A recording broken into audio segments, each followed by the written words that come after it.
So that tight spiral that we've all seen come out your hand in the air, on slow motion. Yes, sir. You're giving the credit to the fingernail. That has something to do with it. Of course, I have an arm and I got a torso and I got legs that all go into the throw. But yeah, what made it spin extra nice was the fingernail length.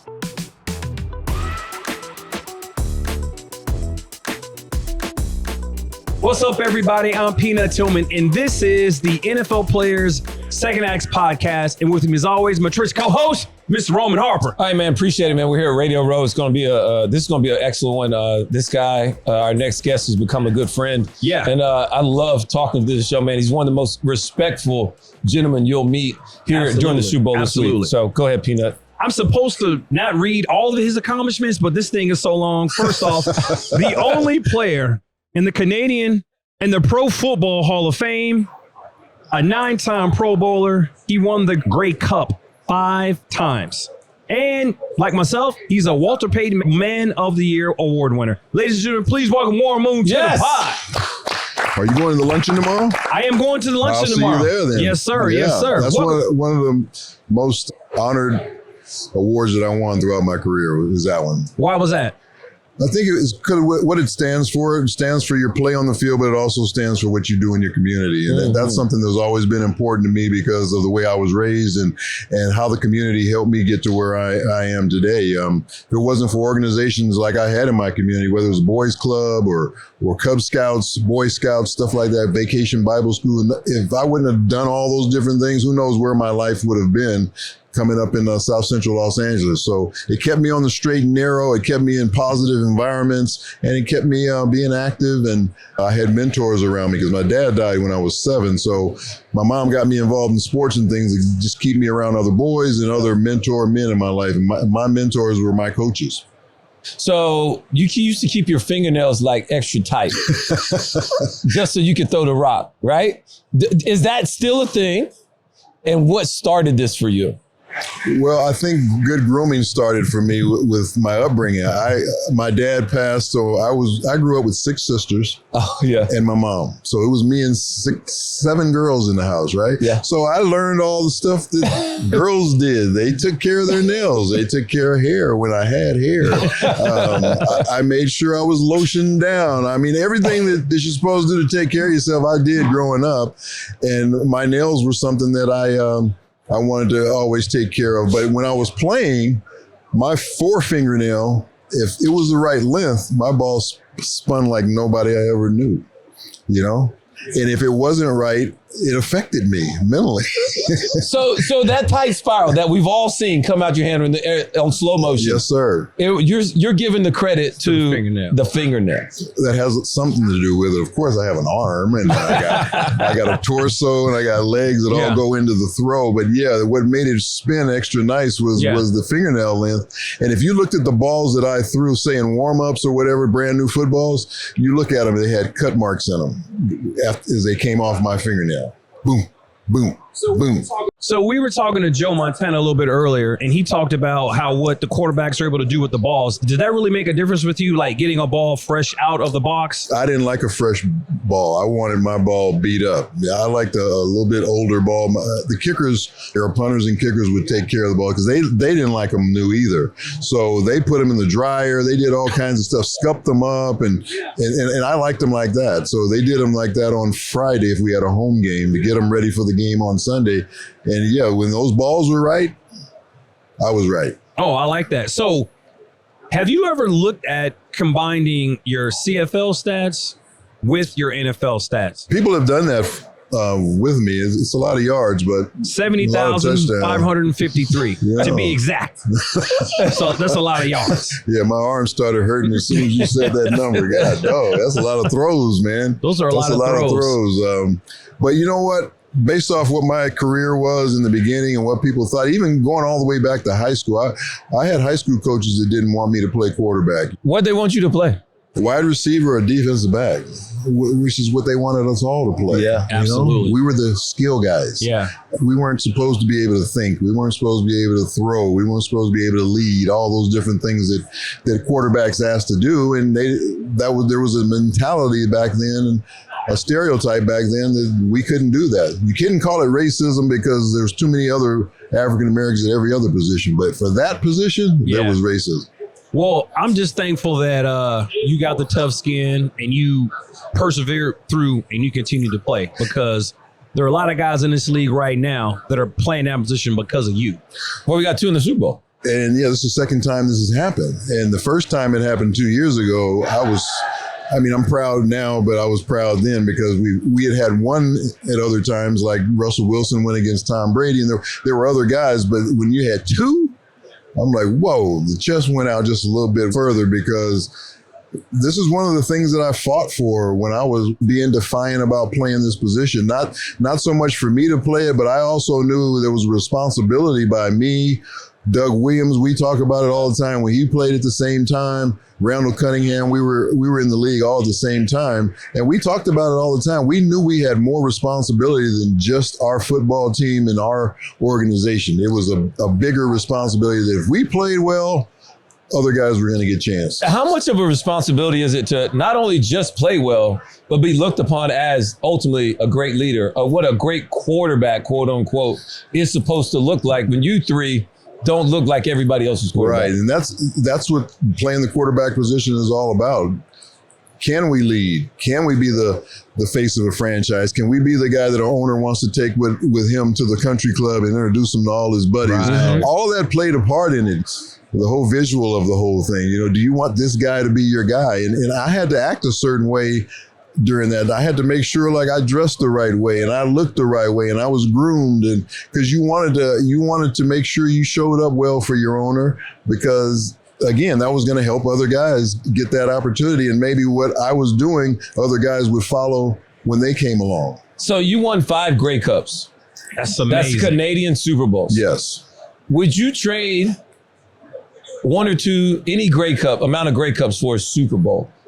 Of course. Because that's what you play the game for, to win championships. Yeah. And I definitely played every year in this league to win a championship. And if I could have won a Super Bowl, I would have done everything that I ever thought about doing in the National Football League. I did a lot of things that I never thought I would do, like win a Walter Payton Man of the Year. I never thought I would win one of those, or different awards that I won. But you always go into the season, all 32 teams want to win a Super Bowl, right? And only so many of them really have a realistic chance to do it. So I wish I could have done that, but I didn't. And I had my opportunities. It wasn't like I didn't have opportunities to do it. We just didn't get it done. So on the other side, I did way more than I ever thought I would do in the game. When I finished where I was and all the different things, being inducted in the Pro Football Hall of Fame, I never set that as a goal. You set that as a goal. Did you set that as a goal? No, I just wanted to win a Super Bowl. That was my goal. Yeah. And you wanted to have a good career. You wanted to have a long career. You can't even think about the Hall of Fame until you play at least a good 8-9 years of really good football. So I never thought about stuff like that. So I'm glad I was able to accomplish those things. But even though I have 5 of the other ones, I'd love to have one of those.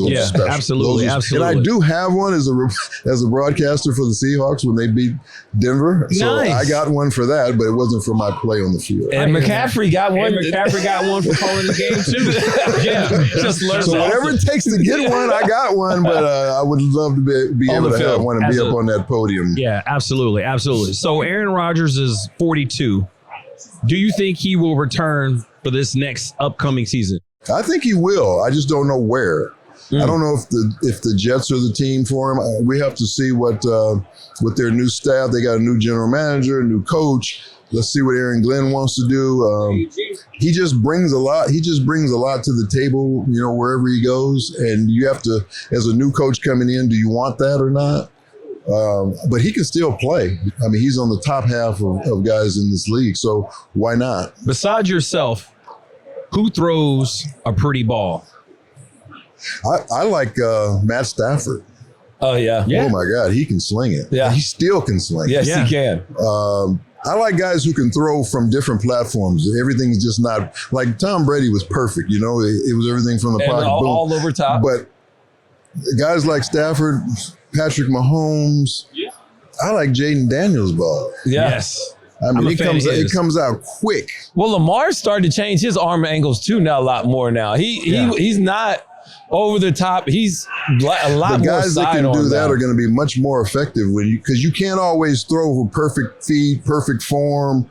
You got to be able to throw from different platforms and angles. And the guys that can do that and still throw with accuracy and velocity, those guys are going to be the more successful passers. So those are the guys I tend to like a lot, because that's what I did a lot when I played, especially when we were in run and shoot. I was always on the move throwing the football. So yeah, I like those guys.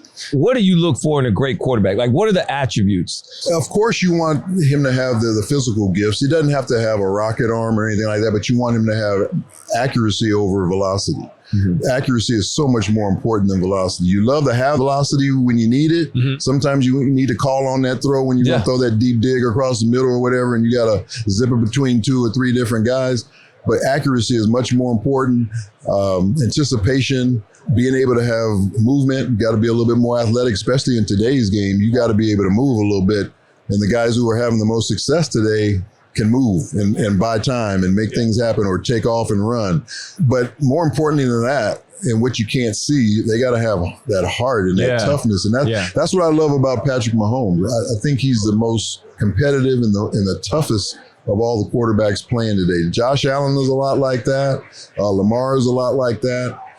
But Patrick has something extra. He has an extra gear in the fourth quarter or on that certain drive when he feels like he needs to make a play. And if he can't make it with his arm, he'll make it any way he possibly can. So that's something you look for in quarterbacks. And you can't measure that until you actually have seen a guy play in certain situations. But that heart is something, that I really look at in quarterbacks. Yeah, he's definitely finding a way to win those games. Tell us about some of the work you're doing with Gear Up Cancer. Yeah, we have a Gear Up Cancer campaign with the NFL alumni, and we're encouraging people to get out and get screened for cancer. Colorectal cancer is one of the leading causes of death in our country. A lot of people don't know that, and you can be walking around with it and it's not detected, right, until it's too late. So we're telling people to get out and get those examinations, because that's one of the best ways to find out if you have something like that. Because cancer, it really affects not only a lot of people's lives for the individual, but also the family, the friends. It affects everybody. And I just lost my godmom to cancer about 3 months ago. And sorry to hear that. I have a buddy right now that has brain cancer. I have another buddy that has stage 4 colon cancer. So it's everywhere. And we got to do something to get rid of it. But in the process, until that happens, with all the research that we're doing to try and find cures for it, go out and get screened. And that's all we're telling people to do. Just take that extra step so we can get it as early as possible. And we do have a lot of things out there that can help fight against it.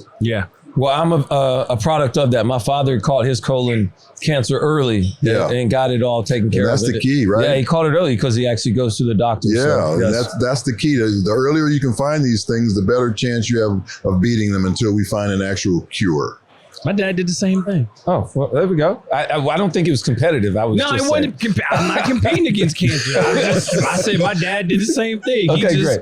He got it early. He found it. They treated it. It worked out. Well, Warren, man, thanks, man. Appreciate it, man. Hey, man, thanks, man. Thank you guys for having me on, helping spread the word, talking a little football. I'm a big fan of both of you guys. I watched you play a lot after my days were over. I'm glad I didn't have to play against either one of you, because you guys, you would have been hell for me in the secondary. Did Warren Moon just say he was a fan? I agree. I did hear that. Did he just say that? He did. What was the first thing I asked you when I saw you? Did you punch out any footballs? Thank you. I'm just so I tell Rome this all the time. I get nervous around Hall of Famers. Like all the other guys are current we players. put on our pants just like you did. But y'all got the yellow jackets. That's That's the coolest thing. Man, we all played this game and we all battled and we all on the same team. Yeah. Okay. And that right there is why I love Warren Moon, because he really, truly is that. Yeah. I've met Warren Moon 5, 6, 7, 12 times. We don't want to say where we met. And no, we don't have to talk about that. Times. But he has been exactly just like that every single time.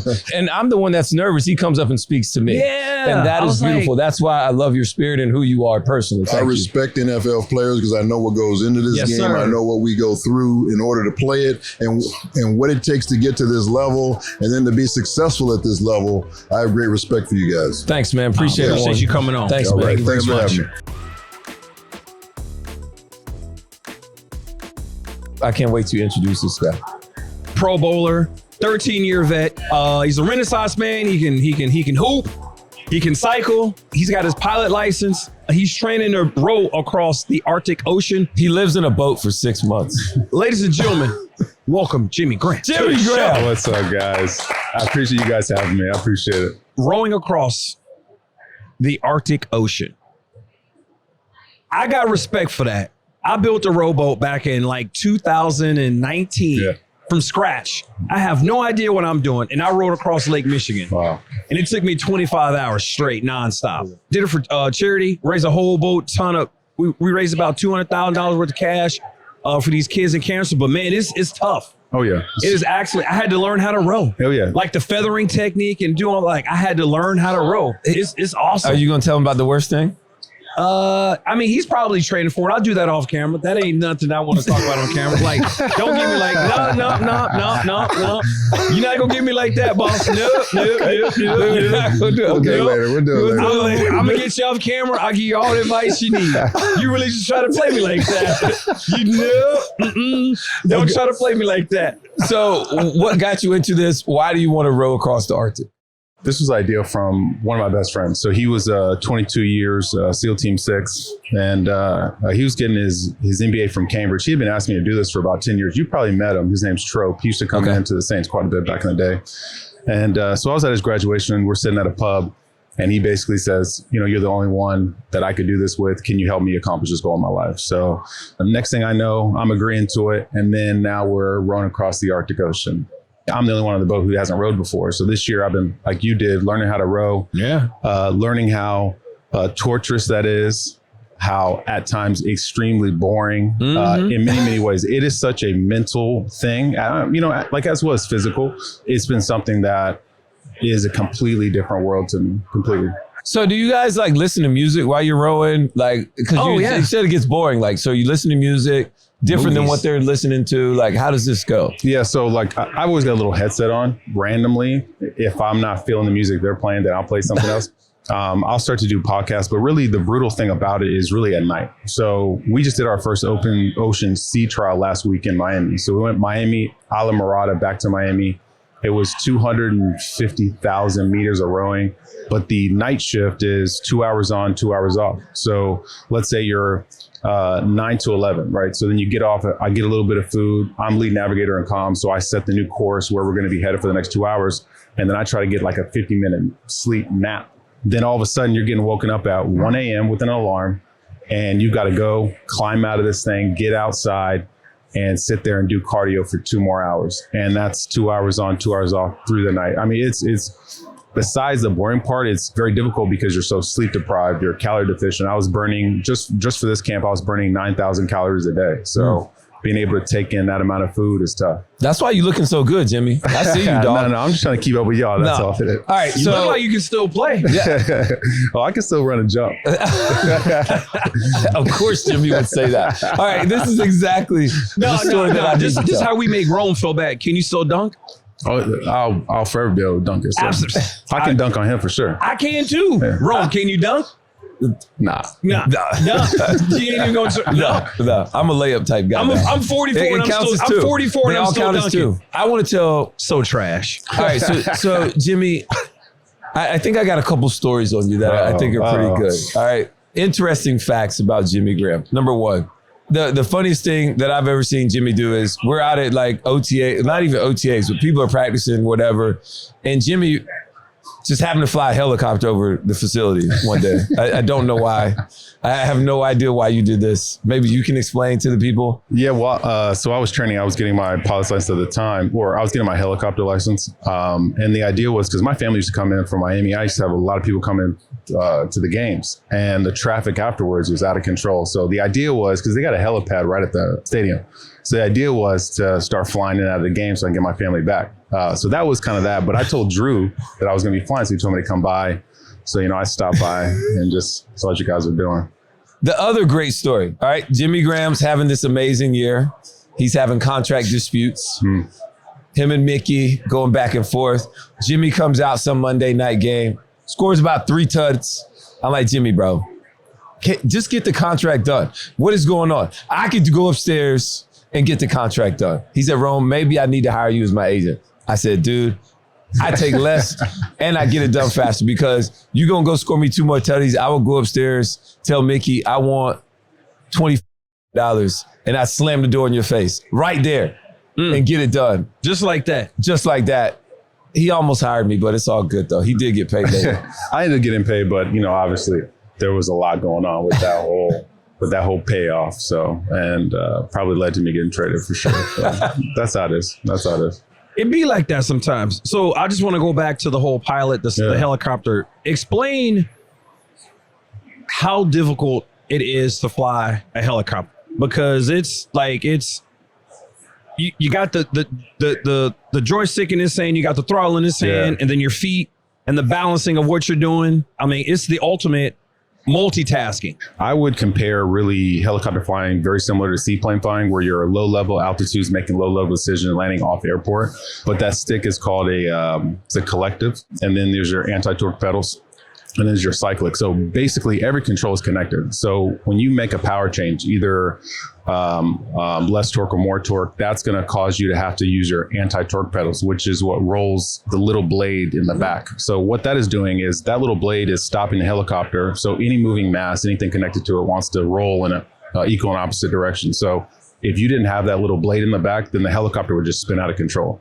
So basically, as you pick up more power, which would be more torque, you have to put in more anti-torque pedal.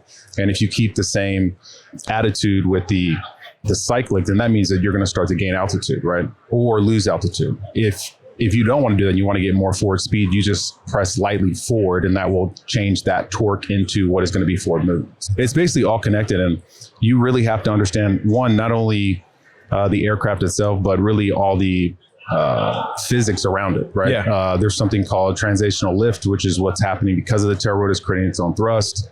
There's something called resonant if you're running a turbine helicopter. So there's so much more you have to know. So our helicopter operation, my foundation, we built a UH-1H Huey from Vietnam, and we give flights to veterans, young kids, especially through EAA Young Eagles. I'm the chairman of that. So we give these flight experiences to a lot of underprivileged kids to introduce them into the aerospace technology industry. But when we do, or if you're a pilot for our operation, you have to understand every part and piece of the helicopter. So you have to go through 3 to 5 days of maintenance training, because you have to be able to see any anomalies, see if torque stripe is missing, see if some hose is, and really understand what you're looking at so you can relay that to our mechanics. Yeah. Talk a little bit more about the fundraising part about your foundation. Yeah. So, our foundation this year is going to this crazy new venture, which is called the Arctic Challenge 2025, where myself, a couple from New Orleans, the Huppies, and Andrew Trope, we are going to chase down 5 world records with trying to row from Norway to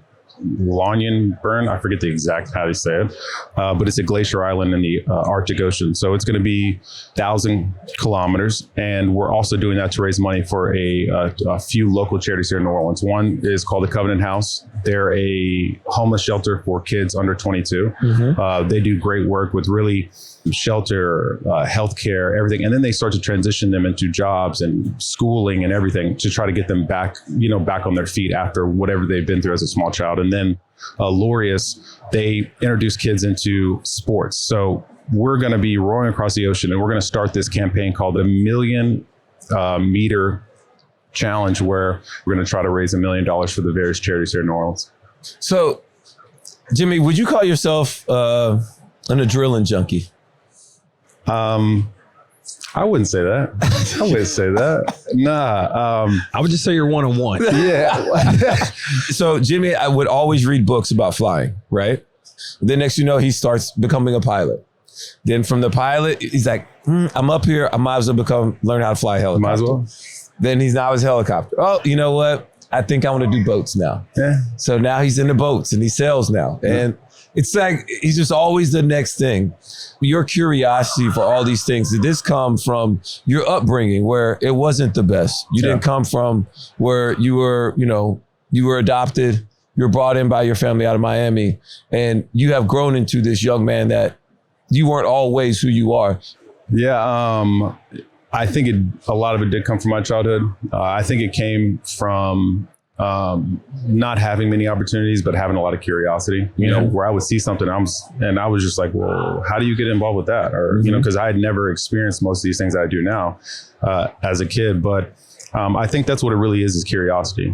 You know, some people, they look at something and they want to learn it. Like me, I really want to understand how things work, right? I want to get that experience. And also I've always been obsessed with kind of pushing myself into new avenues. I've been obsessed with pushing myself to my limit, right? Without going over that, because I love my life. I ain't trying to die. Right. So everything I do is with mitigated risk and with intense training and just learning new things. And like the first time that I skydived, kind of a wild story. I've never really told this, but I get traded. He's not an adrenaline junkie. No. So I get traded to Seattle. Obviously a lot going on there from New Orleans. So I get out there, and then after 10 games, I blow my knee out. So I rupture my patella tendon. They're telling me I'll never play again. It's, you know, I'm the highest paid to live at the time. My whole world's melting down. I was just looking to try to win a Super Bowl. Now I'm just trying to learn how to walk. So that whole offseason, I basically couldn't really do anything. Every offseason for the first 10 years of my career, I always got a new license. So that was always something to keep my brain active, to, you know, learn something new. And so the season's about to start. I'm about 2 weeks from the season. I hadn't done anything all off season. So I was like, okay, I need to do something that's interesting because I'm so bored and I can't go into the season without doing something fun. So then I took the AFF program and I jumped out of a plane before I even got cleared by the doctors to be able to run. No tandem, all by yourself. Well, yeah, because I'm too big. Okay. So it was a harness hold. I was on my own parachute, which for me was fine because I'm a pilot. So you understand how to land a parachute. You know, it's just a plane without an engine. So time out. It's a plane without an engine. That's basically what it is.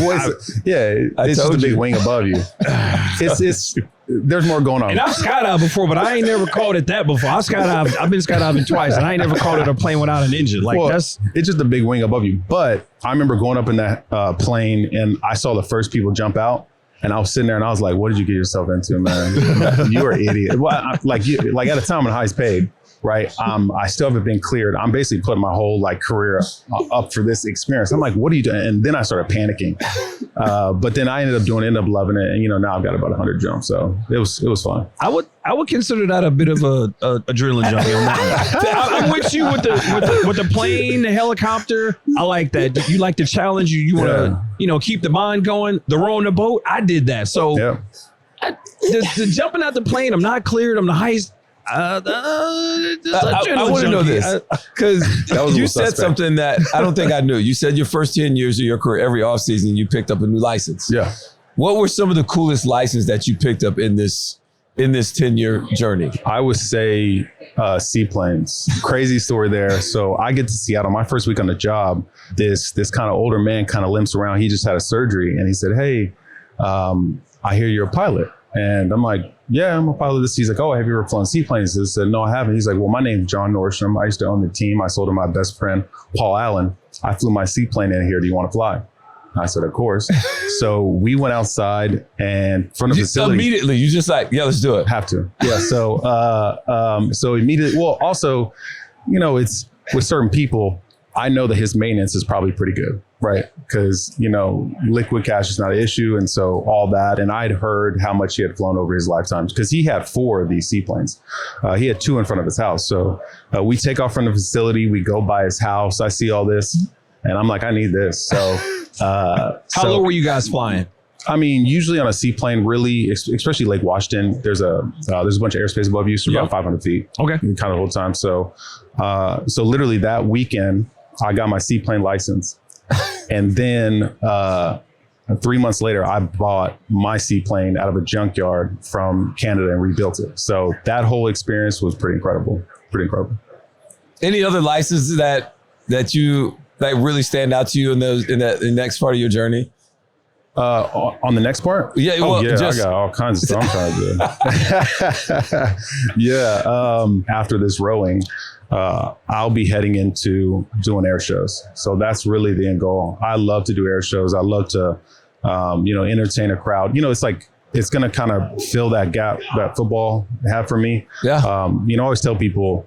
So you're going to be like letting out the smoke, turning the plane, the plane, like the Blue Angels. Yeah, exactly. But in various planes. So I'm getting donated to my foundation, the Combat Learjet, the Clay Lacy Combat Learjet. So it's a Learjet built by NASA and the Air Force that has show smoke and everything, does rolls and loops. And the idea really, I'm going to contact the NFL, is I'd like to do NFL stadium flybys with it.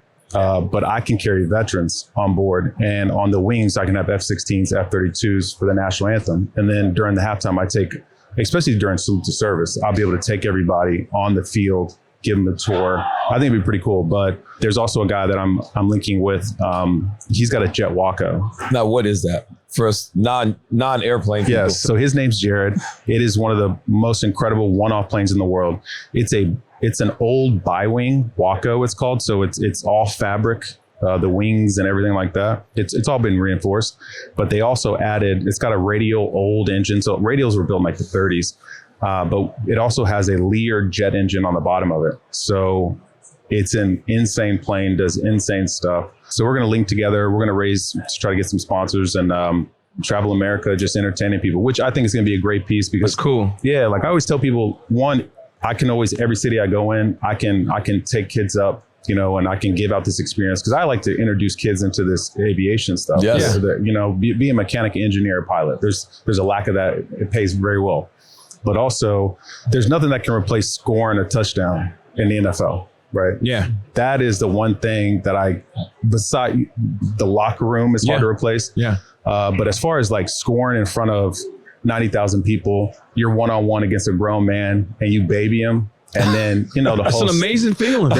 There is nothing compares to it. It is the most addictive. That's why that's all I ever really did. But I mean, every team I've been on for the last 3 years, I said, I don't want to play in the field, put me in the red zone. If you can't score his fourth down, just throw it up. Just throw it up. You know, just like throw it up. I just remember we played y'all one year, and you got the ball and you came running, and Major Wright came running. I'll never forget that. Came running down. I was like, oh, Major finna give him the business. Nope. He finna. Damn. Hey. He hit Major Wright so hard. Major stayed down. Oh yeah. And you got up and was talking cash. I didn't realize it was going to get. It didn't look like it. But it did not look like it. Let me tell you how this went down. So I saw it. I was like, damn. So, you know, Sean Payton, all week, all he's talking about is Major Wright. That's all this dude's talking about. That's all he's talking about. And he keeps, right for the game, telling me what Major Wright's going to do to me. And I'm like, what are we talking about? Then, you know, because when I was in New Orleans, I used to go warm up on the visitor side because I used to warm up in the end zone because I wanted to see how big I was. And so I walked by him and I realized that was him. And I was like, oh, the dude little. I was like, if I see this dude and I get this ball, I said, I'm showing everybody. So that's kind of what happened. It was really Sean Payton's fault. This dude every day was on me about how Major Wright was going to just smack me and embarrass me and put me on TMZ. And I wasn't about that. Gave my boy Mage the business. This sounds about like what Sean would do. I have one more question for you, and I'm going to let you get out of here. Could you kind of walk us through, because I do believe you were the first person that ever bent the field goal post in Atlanta. You get the ball, you do your patented Jimmy Graham before they banned you from doing it. Yeah. Jimmy would dunk the ball, right? That was your former basketball player. They went from one-hand dunks to all of a sudden you yanked it. I don't know what happened until we had to like pause the game for like 7 minutes. Yeah. And what did Sean say to you at this point? Well, I mean, Sean was hyped because I just scored, right? It was like a double move, and he basically said, hey, just end this thing. So I was like, all right, let's go. And you know, obviously we had battles versus Atlanta. Every time we went into that stadium, you know, I used to tell them that I used to own real estate in the end zone there because I used to whoop up on them so bad. So really just in Atlanta, you're giving everything you have. And those were shootouts. You know, every game was down to the last possession. So right when I scored, I'd always thought about if I played in the Super Bowl, I wanted to make sure that eventually I could do a muscle up on the goalpost. So that was kind of me slowly ramping that up. And Atlanta's goalpost, out of all the goalposts, they didn't have that screw that tightens it up from bending. I didn't know that at the time. So really, if you tighten that screw, the goalpost will not do that. That's why this rule still makes no sense. But that was really just because it's Atlanta, you know, and I can't stand them. So you just broke the goalpost? Yeah. Why not? You know, back then I was 280. You know, I was big. I remember the heaviest I ever was for a Saints game. I went, got on a scale, was 288. I was like, yo, I gotta chill out. You know, so that was working out with Vilma. Yeah. He still works out crazy. Yeah. Before we let you go, I want you to look into that camera right there. Tell the viewers and listeners how they can donate and help you reach that goal? What's your foundation? So for the Arctic Challenge 2025, if you go to the Arctic Challenge 2025, we are going to start a 1,000,000 meters challenge, which we're going to be raising $1 million. Go there, click and donate. And if you are wanting to sponsor our boat, you can also go there and put in an inquiry to put a sticker on this boat because we're chasing 5 world records. So, yeah. Jimmy Grant. Jimmy, man, good luck, bro. Love you, dog, man. Also, let me know when you guys are in Miami. You got to come fly. We do aerobatics, sail, I'll do it. or kart. Let me know. I'll do it. How many G's have you pulled? How many G's have you pulled? 10. So I've usually, done 9 once. Oh, I've yeah. done 9 twice. Well, I'll take care of you. And I never passed out. It was dope. I loved every minute I'm of going to it. get you to do it. I took Vilma up. He said it was the coolest thing he ever done. It's the dopest thing. If you've never pulled I haven't. 9 G's, Oh, yeah. oh my God.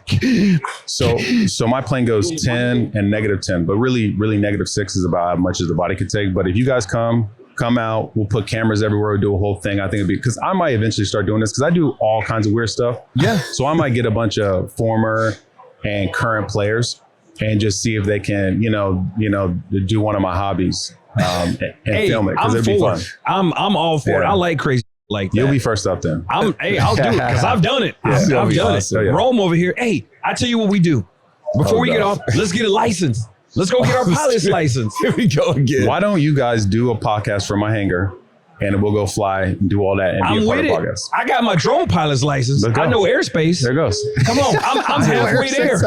I'm halfway there. He's there. I'm halfway there. All right, we're getting Jimmy out of here. Thanks, Jimmy. Thanks. Appreciate y'all tuning in to the NFL Players Second Acts podcast. Rome, close us out. I will. All right. So thank you as always for all of our viewers, listeners, wherever you pick up your podcast, whether it's Apple Podcasts, iHeartRadio app. Continue to give us a 5 stars, ratings, review, click, subscribe, leave a couple comments. You can also check us out on the NFL Paid YouTube channel as well, wherever you pick up your podcast at. So thank you as always for tuning in. The NFL Players Second Acts podcast. We out of here.